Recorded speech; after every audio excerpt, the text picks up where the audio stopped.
नमस्कार शेतकरी बांधवांनो, आज ज्या संत्र्याच्या बागेमध्ये आपण आलोय तो बाग बघा. याच्यावर म्हणजे फळ दिसत नाही.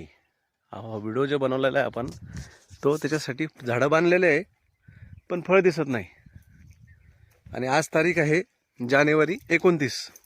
बघा, सगळे झाडं बांधलेले आहे पण फळ नाही. जानेवारी 29ला याचा अर्थ हा बाग पूर्ण हार्वेस्ट झालेला आहे. आणि 24 तारखेला हार्वेस्टिंग सुरू केलं, 25ला संपली. 2 दिवसात हा बाग पूर्ण संपवला आहे. आणि हा बाग उगता दिल्यामुळं त्यांनी सरसकट घेऊन गेले. असं अमरावती साईडला होतं, विदर्भामध्ये वन डे कटिंग असते. पण पश्चिम महाराष्ट्र किंवा मराठवाड्यामध्ये अशी कंडिशन नसते, छाटून माल नेतात. आणि इथे वन टाईम माल काढल्यामुळे आता फायदा काय होणार आहे, आता इथे आपण पाणी देणार फ्लोनी, ह्याची गेलेली ताकद भरून काढणार. ह्याच्यानंतर याला एक बेसल डोस भरणार जी झाडाची झीज झाली आहे त्याच्यासाठी.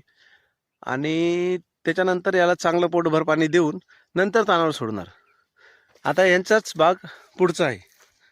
हा बघा, लगेच लागूनच आहे.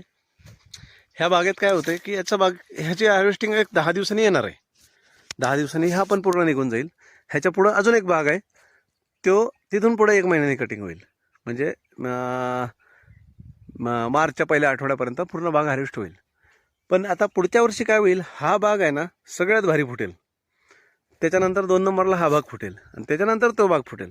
ह्याचं कारण असं, जितके तुम्ही रेस्ट द्याल झाडाला तितकं तुमचं एनर्जी गोळा कराल, त्याला वेळ मिळतो झाडाला.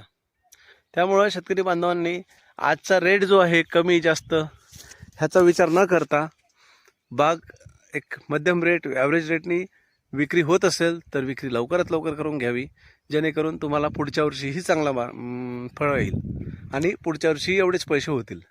धन्यवाद.